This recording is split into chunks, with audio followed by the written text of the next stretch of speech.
So this is Larry the Barber Man. I'm at Salon International at the XL building in East London. I'm blessed and privileged to have Chris Vaughan all the way over from Los Angeles, Beverly Hills in particular.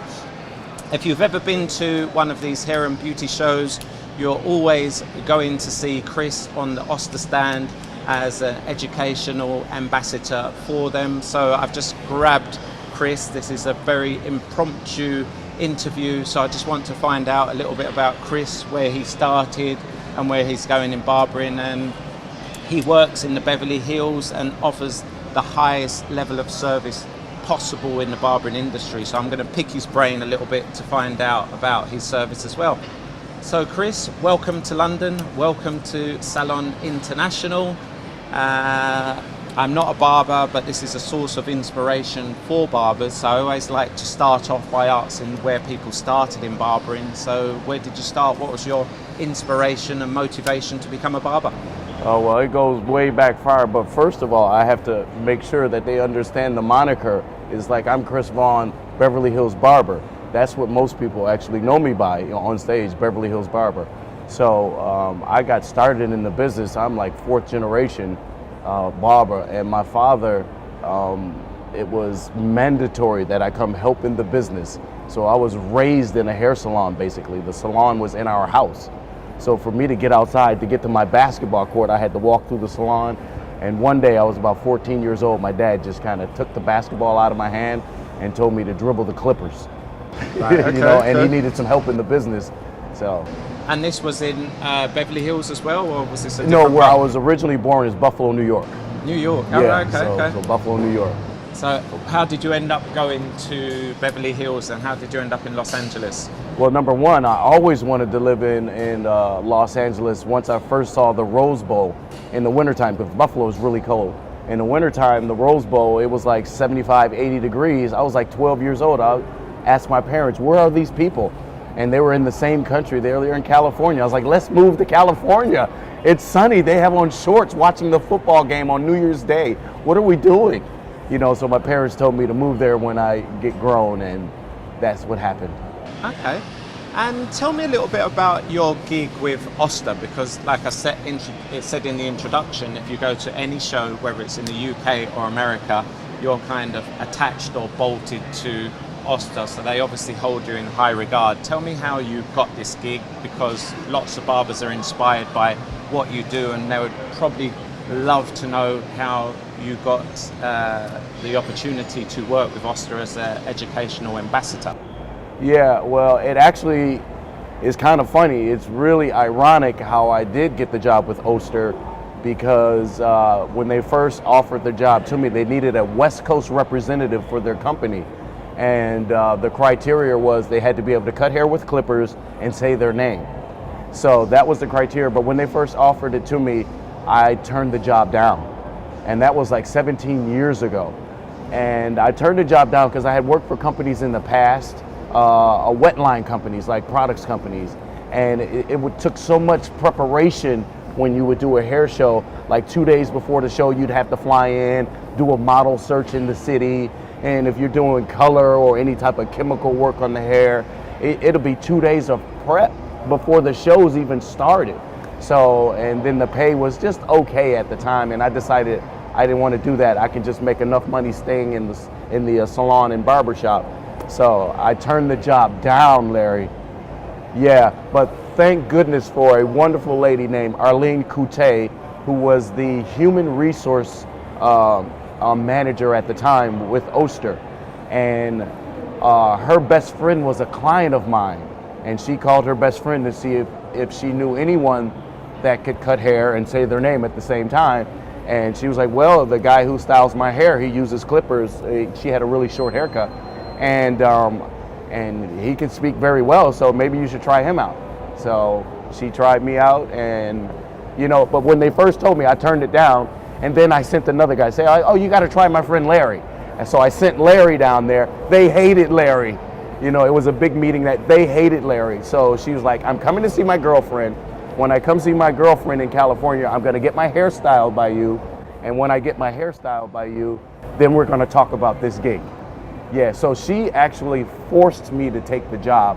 once she came out to visit her friend. I styled her hair. We had a wonderful weekend, and really the rest is history. And honestly, I owe a lot to Arlene Coute because she forced me to take the job, honestly.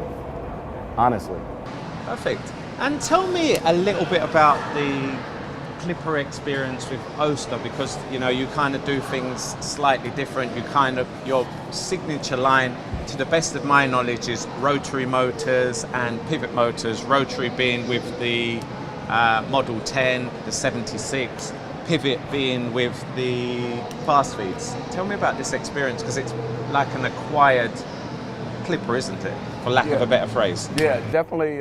But we do have the pivot motors in the fast feed, but our classic 76 and all our detachable blade clippers, they have a universal motor.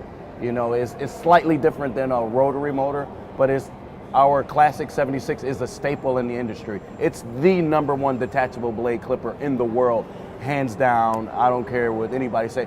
It's the truth, because every other company makes their blade to fit on our clipper and vice versa. They make their blades to fit on our clipper, and our blades will fit on their clipper, because we were the first to do it, and we have the best. So the experience of having a powerful clipper like a universal clipper is incredible. Anything you put in front of it, it's gonna mow off. So that's really nice. And our pivot motor clippers are so whisper quiet and strong. You get power in both directions with our pivot motor clippers. So those are really wonderful, and they're really quiet, really good for children. Okay. And you've recently brought out, I can't remember the name off the top of my head, you've recently brought out kind of a conventional magnetic motor. Tell me about this new magnetic motor clipper that you've got. I believe the magnetic motor clipper you're talking about is our MX Pro. It's our new entry level, and it's a wonderful clipper. It's amazing, and it's a beautiful design, ergonomically designed for any type of hand, especially a smaller hand. And it's an adjustable clipper where you just have adjustments from a 1 all the way to a 000. And inside the box comes your standard 4 plastic comb guides, your 1, 2, 3, 4 basically. And it's a wonderful entry-level clipper. And right now, we're flooding the market with that MX Pro. Would you say that MX Pro came out because not everyone understood how to use the fast feed and 76? Because that, me traveling around the world, interviewing barbers and looking at their toolkit, the ones that had it, it was like an acquired thing. Did you bring that out to kind of compete with Andis and Walt, because they predominantly sell the magnetic motor clippers? Yes, that's actually true. We really wanted an entry-level clipper, and it wasn't that people are not comfortable with the universal or the pivot motor. It's just the entry level for when students and novice are just beginning and just getting out of school. Is something for them to start with, and it's a clipper that you can pretty much do everything with, and then you will evolve and grow into our larger lines, our classics and our pivot motor clippers. Okay, thank you for clearing that up for me. And let's move away from clippers now and move towards your shop. Your tag name, as you said, on social media and your branding is the Beverly Hills Barbers. Tell me a little bit about the shop that you work and the experience that you have when you come to your shop, and you in particular as a barber. Well, another amazing story on that particular situation, another job I turned down. It's like, there's a theme here, okay? You turn down the job, you get the best job in your life, right? And the lady, I had worked on movie, film and television with this lady that was opening up a location for a man named John Allen, and he has a company called John Allen's Men's Clubs, and these are a wonderful concept of men's grooming only. They have lady haircutters, they have men haircutters and barbers, but we only service men.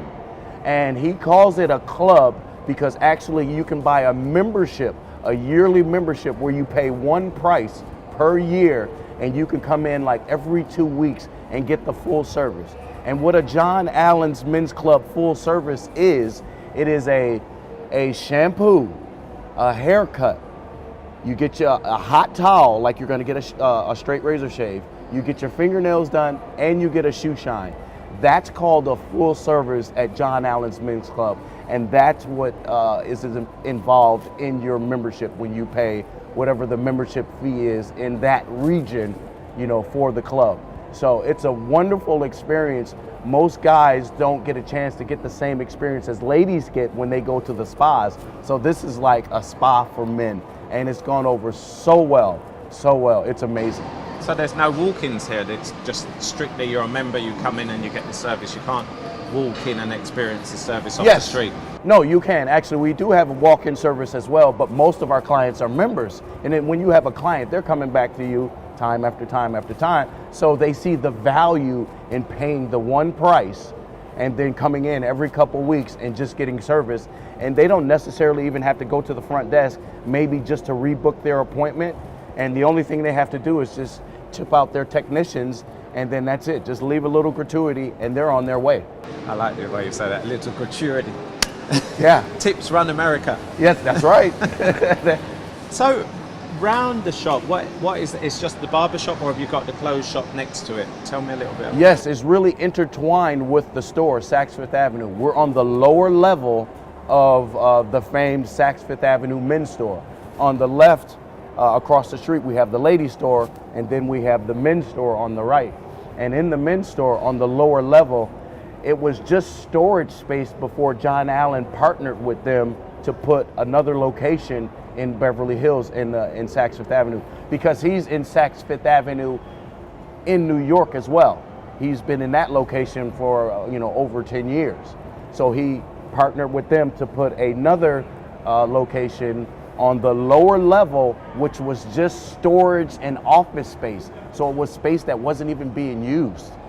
So once he put it down there, Saks Fifth Avenue decided to put what they call the D bar, which is the denim jeans area, where they can buy all the latest, hottest, high-end denim and jeans. So down in the D bar, we have clothes and jeans and, let's say, sports activewear on one side. Then we have a pool table and a bar, and then the where the men's club is on that side. So it's really intertwined. So you have to walk by clothes to get into the barber shop, which is genius for, number one, John Allen, and for Saks. That's actually genius. Kind of works with IKEA as well, doesn't it? Yes, it does. Okay, so tell me a little bit, you used the expression high-end. At the moment, I'm into shaving. I think it's, in the UK in particular, Excuse me. I think it's the most underutilized service there is right now. Tell me about a high-end shave at your shop. What do you do? What's the procedure? What can they expect? Oh, the high-end shave is amazing. We have two shaves. We have your basic shave, which is a high-end shave, and then we have a deluxe shave, which is a super high-end shave. But even with a basic shave, you're going to get 5 hot towels. It's a 5-towel shave, 4 hot towels and a cold towel. You're going to get a pre-shave, and you're going to get the absolute best shave you've ever received in your life. Yeah, it's more like a facial as opposed to just a shave. Okay, and then you get all of the facial products afterwards, and you get a slight neck massage when we're putting your final creams on your face at the end. Amazing, amazing service. If it's so amazing, I think you need to walk me through this shave, Chris. Okay. I want to get a composite picture of this shave. Okay, yeah, definitely. Well, first thing you do, we get you in there, and on our deluxe shave, we're going to put you in the VIP room on the deluxe shave. We're going to put you in the chair, put a cape on you, lay you back in the chair, and we're going to put a hot towel on your face just to relax you a little bit and to open up your pores, obviously. And then after that, we're going to take and put a pre-shave solution on your face, whether it's a cream, a lotion, or a gel. We're going to put the pre-shave on. After the pre-shave, we actually put another hot towel right back on top of that to open up the pores, soften the hairs, and prepare the face to be shaved. Once we do that, let that sit for 2 or 3, probably about 2.5 minutes. And then we have a hot lather machine where I press the button and hot lather comes out of this machine. And then I put this warm lather all over your face, which totally soothes you And I begin to shave you with a high-end razor. And the high-end razor, I don't know if you need me to announce it or not, but I use a feather razor, a Joel feather razor, which I found through experience of a Japanese barber that recommended the razor to me that I turned down again. I was like, Mogi, I don't want to use that razor. It's not the best razor in the world. He's like, trust me, Chris, it's the best razor. I was like, listen, the razor I'm using is fine. But one day I forgot the razor at home and I had to use Mogi's razor. Oh my goodness.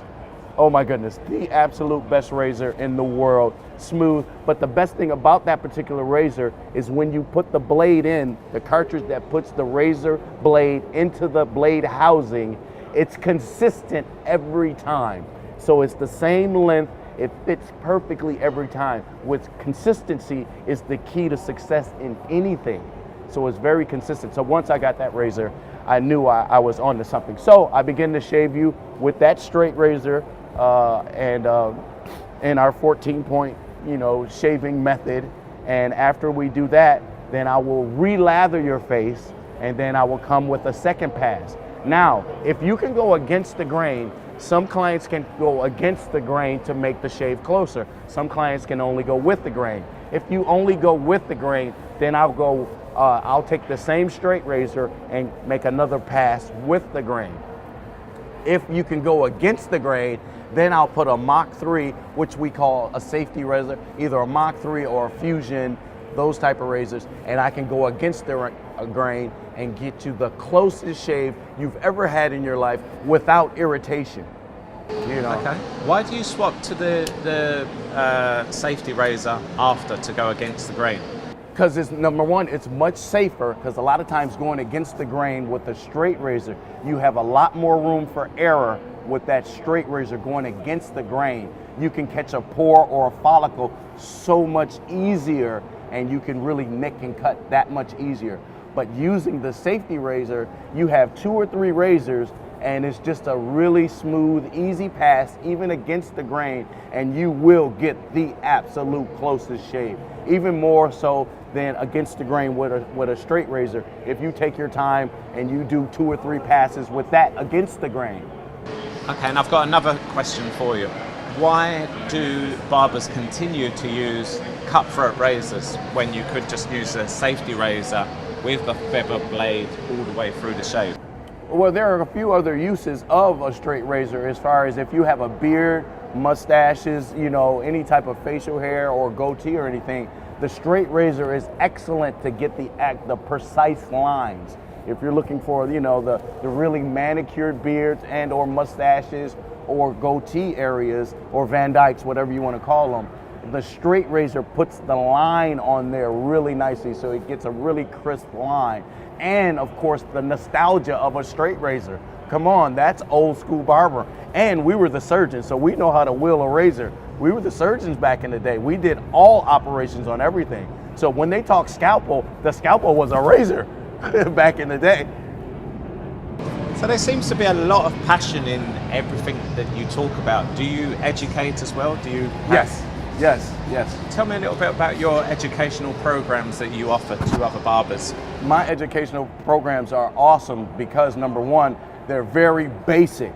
They're simple. I'm not doing cartwheels. I want everybody to, number one, understand the basics. So my Beverly Hills Barber classes are, one, I have a stair-step method class. That's the basic entry-level class. And then I have a line of demarcation class, which is an advanced class. But both of these classes are very basic, and they coincide with each other. It's almost like class one, and then course class 2. You know what I'm saying? So it's really good. And most hairstylists, I have so many classes that I teach the hairstylists, and they want the basic barbering class first, obviously. They want the stair-step method, which I came up with the easiest method to fade and taper hair from longest to shortest. That's all it is. Do you accredit them as well? Because as I understand it in America, if you're a cosmetologist, you're not allowed to use open blades. So if they're going into that transition over into barbering, can they get accredited, or do you just teach them barbering skills without the open razor? Yes, I teach them barbering skills without the open razor. I teach them clipper skills. So my classes are clipper classes, you know. But in my classes, I always show, excuse me, the wide range of tools that are available to us. Even though I'm teaching a clipper class, you may have to use a different tool for a different technique. So if you haven't seen it before, I display everything in front of you in that class, in both classes, so you understand, depending on the technique that you're going to use, Larry, you may use a clipper, you may use a razor, you may use a detachable blade clipper, you may use an adjustable clipper. So depending on the procedure and the technique, which tool are you going to use? So I display the tools, but it's clipper classes that I teach. Okay, yeah. I mean, that's really important with cosmetologists, because in an emergency situation, even with my most basic haircut, which is a 0.2 all over, you could go in to see a hairdresser or cosmetologist and you can feel the discomfort and inexperience of the clipper in their hand. So I think that's a vital course that you're providing to cosmetologists that want to understand basic barbering techniques. Yes, and that basically a lot of times comes down to dexterity and being confident. You know, the first thing this method will teach hairstylists and barbers is the confidence, number one, to work on anyone who walks in the door, no matter what they look like, no matter what the hair length is. I don't care what the ethnicity is. We're hairstylists and we are barbers. We have to understand all hair types, because in every ethnicity there are different hair types. So a lot of times when let's say a cosmetologist or a hairstylist gets a male client and she's not that versed and not that comfortable with the clippers, she'll have a death grip on the clippers and not be very comfortable in cutting the hair. So I teach them, number one, to relax and have dexterity, is which they teach us in school, like a conductor. And number two, the confidence to handle anything that walks in the door. That's really most important. Okay, so that and it's the confidence that when you feel nervous, they're not confident. So that's the tension that you're feeling. Yeah, no, I felt that in a 0.2. Yeah, on numerous occasions. So I hear you and I feel you. Yeah, yeah. Okay, so then that leads to the big question. You're an international educator. Like I said, people can expect to see you in the UK at any big hair show demonstrating on stage. Will you ever be providing private courses outside of these international shows to your international fans in Europe?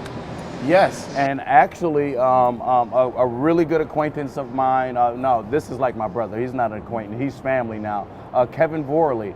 I'm gonna go on a holiday for a couple days, and then I'm coming back and I'm going to I'm going to Essex, thank you, and working K Emporium for a day with Kevin, and we're going to begin to figure out how we're going to collaborate back and forth across the pond and how we can set up courses. So when he comes to Beverly Hills, I have courses set up where we can teach courses together, and vice versa. When I come over here, you know, for Salon International, let's say next year, that we'll have some private courses set up, and I can either do them at K Emporium or our other friend Roger Wigmore or MK's Barber, or hook up with our friend Miss Prinz, you know, so things like that. So I'm opening up that, and thank goodness when you were in the Los Angeles area and Duarte Prinz came and did the interview with you, she came and spent some time with me at our barber shop, you know, at our men's club, which was a wonderful thing, which I knew. I was like, this is gonna be the beginning of something great. So when she comes back, because she's coming back, I'm gonna make sure we have courses set up. So when she comes back, to set up the international, you know, course exchange. So yes, I do plan on doing that, and we're gonna start on Wednesday figuring out the curriculum, how we're gonna do it, and how these courses are gonna be set up. Yeah, no, that's really good. Yeah, because I think that it's criminal that you should fly all the way over and give these public classes where people, yes, they can go away and take away a few nuggets, but it's never like being up close and personal with you, because I would imagine your workshops wouldn't have any more than 15, 20 people in them maximum. Maximum. Most of my classes and courses are about 14, 15 people. 20 people in my class is rare. 20 people, because you don't need that many people in the class. You can't teach a course 100 people in the class. There's no one-on-one. And I like to know the name of everyone in the class.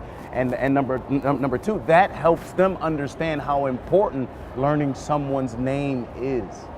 You know, so I like a smaller setting, and then you can get more one-on-one. They can get more questions out than if it was in a larger setting. So I read you well. Yes, yes, no, exactly, 100%, 100%. Chris, thank you for taking your time to share your knowledge and wisdom with me. I'm sure lots of your international fans here in the UK, that's part of my database, that's seen you on the stage, have now learned a lot about you, and they've got something to look forward to on the next time you visit the UK, working with Kevin in Essex. So I wish you well on your day today. Thank you so much for having me, and I really appreciate it, and let's do it. And you're doing such a great thing for our industry. I really appreciate what you're doing. So keep it up. Keep up the good work. It's fun. I'm having fun. Good. It looks like it. It looks like it. Thank you, Chris.